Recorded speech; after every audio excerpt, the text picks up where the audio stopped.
ये आकाशवाणी रायपुर है। प्रादेशिक समाचार बुलेटिन के साथ मैं गोपा सान्याल।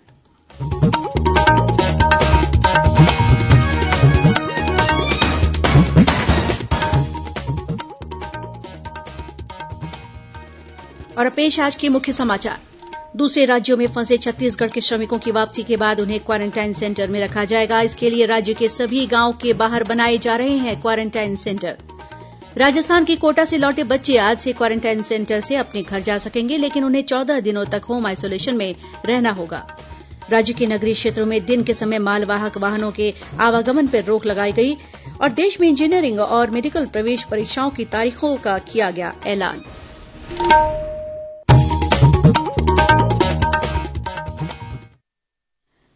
अब समाचार विस्तार से। राज्य शासन ने दूसरे राज्यों से लौटने वाले श्रमिकों और व्यक्तियों के लिए शहर और गांव के बाहर क्वारेंटाइन सेंटर बनाने के दिशा निर्देश जारी किए हैं। गौरतलब है कि राज्य सरकार ने लॉकडाउन के कारण दूसरे राज्यों में फंसे श्रमिकों और दूसरे व्यक्तियों को छत्तीसगढ़ वापस लाने का निर्णय लिया है। इसके तहत बड़ी संख्या में मजदूर अपने जिले और गांव आएंगे। बाहर से आने वाले इन सभी लोगों को क्वारेंटाइन सेंटर में रखा जाएगा। इसके लिए राज्य के सभी जिलों में गांव के बाहर क्वारेंटाइन सेंटर बनाए जा रहे हैं। राज्य की स्वास्थ्य सचिव निहारिका बारिक सिंह ने सभी जिला कलेक्टरों और मुख्य चिकित्सा अधिकारियों को निर्देश दिए हैं कि ये क्वारेंटाइन सेंटर गांव से बाहर होने चाहिए। साथ ही इनके चारों ओर बैरिकेडिंग की व्यवस्था की जाए ताकि कोई भी व्यक्ति इन सेंटरों से बाहर न जा सके। यदि कोई क्वारेंटाइन सेंटर सामुदायिक भवन या स्कूल में बनाया गया हो तो सेंटर के अंदर भी अलग अलग भाग हों ताकि यदि कोई व्यक्ति पॉजिटिव पाया जाता है तो उसे तत्काल दूसरे भाग में रखा जा सके। स्वास्थ्य विभाग ने यह सुनिश्चित करने के निर्देश भी दिए हैं कि क्वारेंटाइन सेंटर में रहने वाला कोई भी व्यक्ति खुले में शौच के लिए न जाए। इस बीच बिलासपुर जिला कलेक्टर ने बीते 1 मई के बाद अन्य प्रदेशों से आए श्रमिकों की जानकारी लेने के लिए मुनादी कराने के निर्देश दिए हैं। राज्य में आज मिले कोरोना संक्रमण के 3 नए संदिग्धों की आरटी-पीसीआर जांच रिपोर्ट नेगेटिव आई है। इन तीनों की प्रारंभिक जांच रिपोर्ट पॉजिटिव आने के बाद इनके नमूने पीसीआर जांच के लिए भेजे गए थे। अब से थोड़ी देर पहले ये रिपोर्ट नेगेटिव आई है। हालांकि इन तीनों को चिकित्सकों की निगरानी में अगले 14 दिनों तक क्वारेंटाइन में रहना होगा। इनमें से 2 व्यक्ति कोंडागांव के कोरमेल गांव के हैं जो बिहार से लौटे हैं। वहीं तीसरा व्यक्ति जगदलपुर का रहने वाला है और अहमदाबाद से लौटा है। इधर राजधानी रायपुर में कल एक कोरोना पॉजिटिव मरीज मिलने के बाद स्वास्थ्य विभाग और जिला प्रशासन विशेष एहतियात बरत रहा है। सरस्वती नगर क्षेत्र के 6 इलाकों को कंटेनमेंट जोन बनाकर पूरी तरह सील कर दिया गया है। यहां के science college, hostel road, Pandit Ravishankar मुख्य द्वार और पंडित दीनदयाल ऑडिटोरियम गेट के पास आवाजाही पूरी तरह प्रतिबंधित कर दी गई है। इन क्षेत्रों में मेडिकल स्टोर को छोड़कर सभी दुकानें और कार्यालय बंद रहेंगे। गौरतलब है कि प्रदेश में अब तक 58 कोरोना संक्रमित मरीज पाए गए हैं। इनमें से 36 मरीजों को स्वस्थ होने के बाद अस्पताल से छुट्टी दे दी गई है, जबकि 22 मरीजों का इलाज एम्स रायपुर में चल रहा है। राजस्थान के कोटा से छत्तीसगढ़ लौटे बच्चों को अब क्वारेंटाइन सेंटर से होम आइसोलेशन में शिफ्ट किया जाएगा। राज्य सरकार ने यह फैसला लिया है कि इन बच्चों को शर्तों के साथ घरों में लौटने की इजाजत दी जाएगी। रायपुर जिले के बच्चों की घर वापसी का कार्य राजधानी स्थित सरदार बलबीर सिंह जुनेजा इंडोर स्टेडियम से शुरू होगा। 1 हफ्ते पहले कोटा से छत्तीसगढ़ लौटे सभी बच्चों की कोरोना जांच हो चुकी है और सभी की रिपोर्ट नेगेटिव आई है। इन बच्चों को वापसी के बाद राज्य के अलग अलग शहरों में बनाए गए क्वारेंटाइन सेंटर में रखा गया था, लेकिन आज रात से इन बच्चों को उनके घरों में भेजना शुरू कर दिया जाएगा। होम आइसोलेशन में भेजने से पहले राज्य सरकार सभी बच्चों के अभिभावकों से शपथ पत्र लेगी, जिसमें स्वास्थ्य विभाग की गाइडलाइन के मुताबिक सभी बच्चों को 14 दिनों तक होम क्वारेंटाइन में रखा जाएगा और उनके घरों से बाहर निकलने पर मनाही होगी। रायपुर जिला कलेक्टर डॉक्टर एस भारतीदासन ने बताया कि रायपुर स्थित इंडोर स्टेडियम से आज शाम 7 बजे से पालक अपने बच्चों को घर ले जा सकते हैं। उन्होंने बताया कि रायपुर जिले के 136 बच्चे कबीरधाम और बेमेतरा जिले में क्वारेंटाइन किए गए थे। वहीं रायपुर में 8 जिलों के 704 बच्चों को क्वारेंटाइन किया गया था। इन सभी बच्चों को आज से उनके गृह जिले में भेजा जाएगा। गौरतलब है कि पिछले दिनों राज्य सरकार के निर्णय के बाद करीब 100 बसों के जरिए राजस्थान के कोटा में फंसे छत्तीसगढ़ के 2000 से अधिक बच्चों को वापस लाया गया था। इनमें से करीब 700 बच्चे रायपुर के हैं। राज्य सरकार के नगरीय क्षेत्रों में दिन के समय मालवाहक वाहनों के आवागमन पर रोक लगा दी गई है। केंद्र सरकार के गाइडलाइन के मुताबिक अब मालवाहक गाड़ियां रात 9:30 बजे से सुबह 6 बजे तक ही आ जा सकेंगी। साथ ही गाड़ियों के ड्राइवर और क्लीनर को सामाजिक दूरी के निर्देश का पालन करना होगा। परिवहन विभाग के सचिव डॉक्टर कमलप्रीत सिंह ने इन निर्देशों का पालन करने के आदेश दिए हैं। उन्होंने कहा है कि अन्य राज्यों से आने वाले मालवाहक गाड़ियों के ड्राइवर और क्लीनरों के रुकने की व्यवस्था नगरीय क्षेत्र के बाहर की जाए। यह भी सुनिश्चित किया जाए कि माल परिवहन और अन्य सामान्य गतिविधियों के लिए अलग अलग समय सीमा तय हो। प्रदेश में शराब दुकानों के खुले रहने के समय में कटौती कर दी गई है। अब राज्य में शाम 4 बजे तक ही शराब दुकानें खुली रहेंगी। राज्य सरकार ने इस संबंध में निर्देश जारी कर दिए हैं। इसके मुताबिक राज्य में शराब दुकान बंद करने के समय को गैर जरूरी सेवाओं के समय के साथ जोड़ दिया गया है। लॉकडाउन में छूट के दौरान जिन जिलों में गैर जरूरी सेवाओं की दुकानों को बंद करने का समय 3 बजे निर्धारित है, वहां शराब दुकानें भी 3 बजे बंद हो जाएंगी। लेकिन किसी भी स्थिति में शराब दुकानें शाम 4 बजे के बाद खुली नहीं रह सकेंगी। मुख्यमंत्री भूपेश बघेल ने प्रदेश में जमीन और मकानों की रजिस्ट्री प्रक्रिया को और सहज बनाने के निर्देश दिए हैं।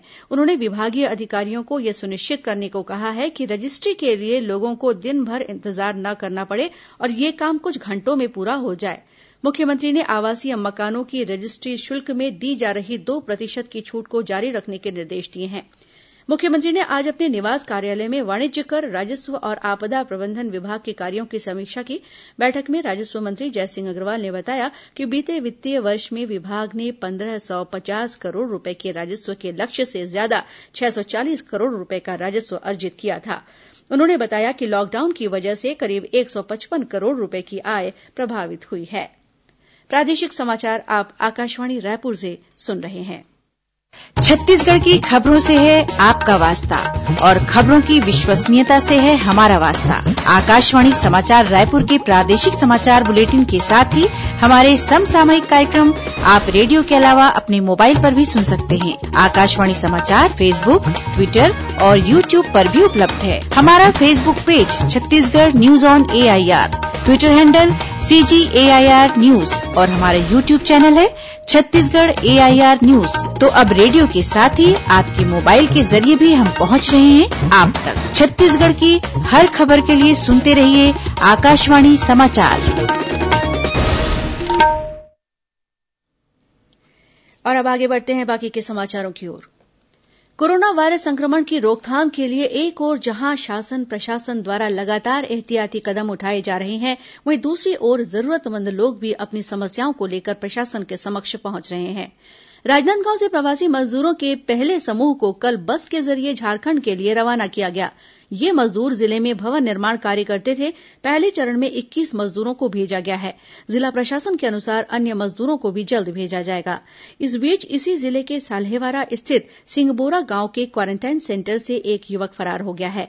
यह युवक हैदराबाद से आया था और इसे गांव के प्राथमिक शाला भवन स्थित क्वारेंटाइन सेंटर में रखा गया था। बताया जाता है कि इसने सेंटर में रहने वाले अन्य लोगों से विवाद किया और इसके बाद भाग निकला।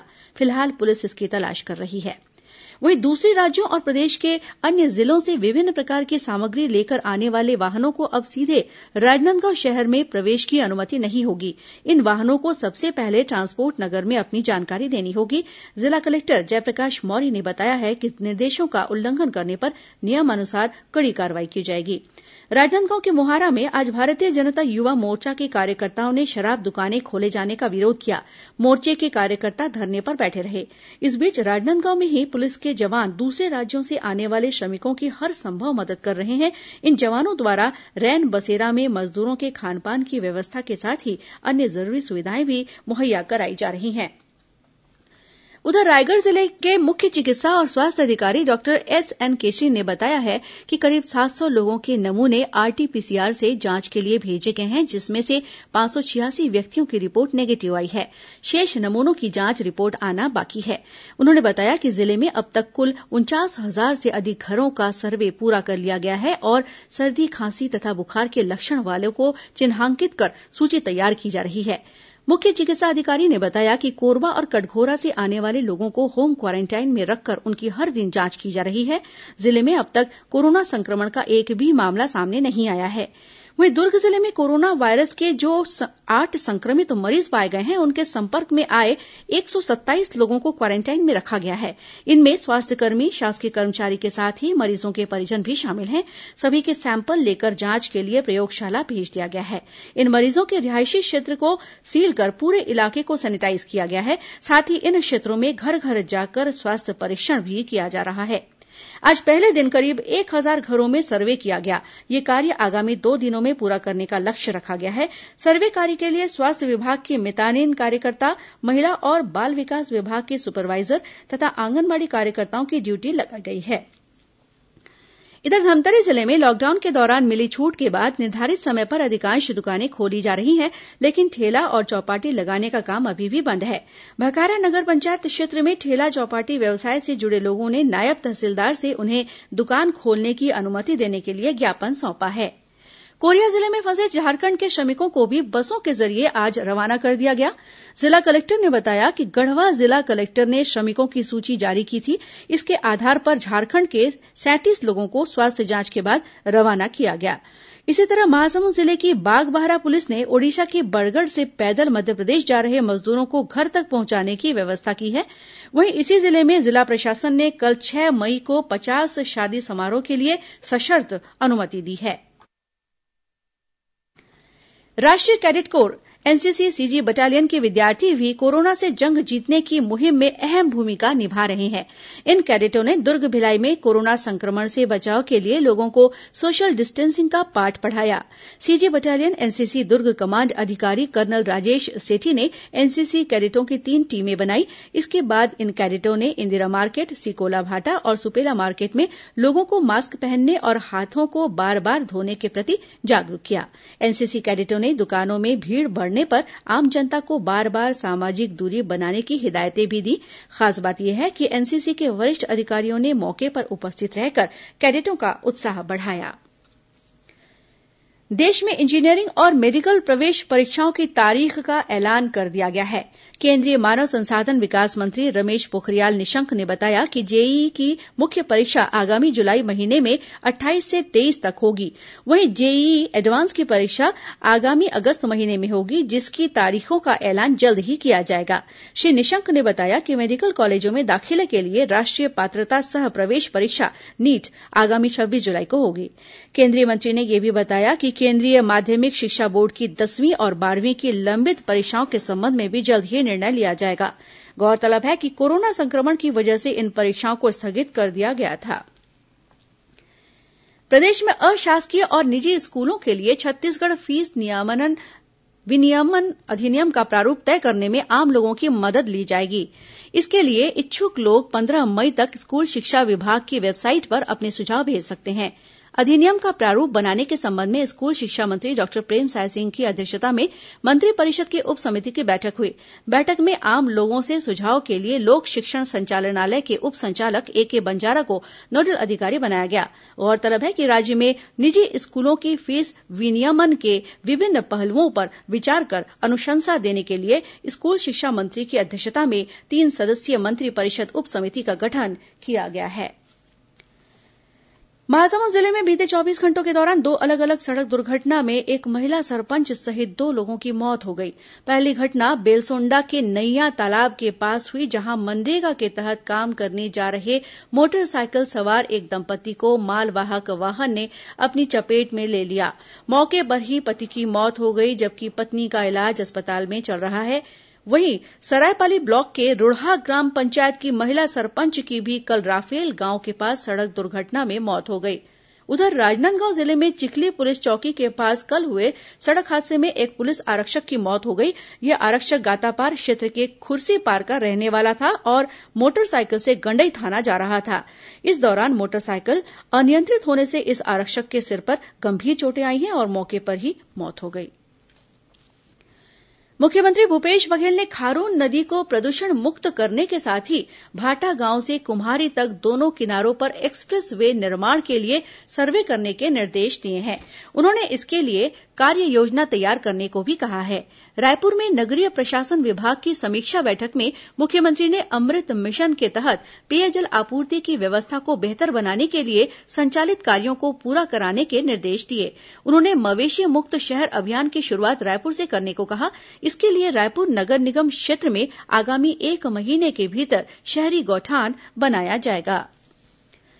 राज्य के विभिन्न वन मंडलों में इन दिनों तेंदूपत्ता संग्रहण कार्य जारी है। अब तक 20,500 मानक बोरा से अधिक तेंदूपत्ता का संग्रहण हो चुका है। शासन द्वारा संग्राहकों को 8 करोड़ रूपये से ज्यादा की राशि का भुगतान किया जाएगा। वन मंत्री मोहम्मद अकबर ने संग्रहण में तेंदूपत्ता की अच्छी गुणवत्ता पर भी विशेष रूप से ध्यान देने के निर्देश दिए हैं। उन्होंने कहा कि कोरोना वायरस संक्रमण के फैलाव को रोकने के लिए संग्रहण के दौरान मास्क का इस्तेमाल करने के साथ ही सोशल डिस्टेंसिंग का पालन भी किया जाए।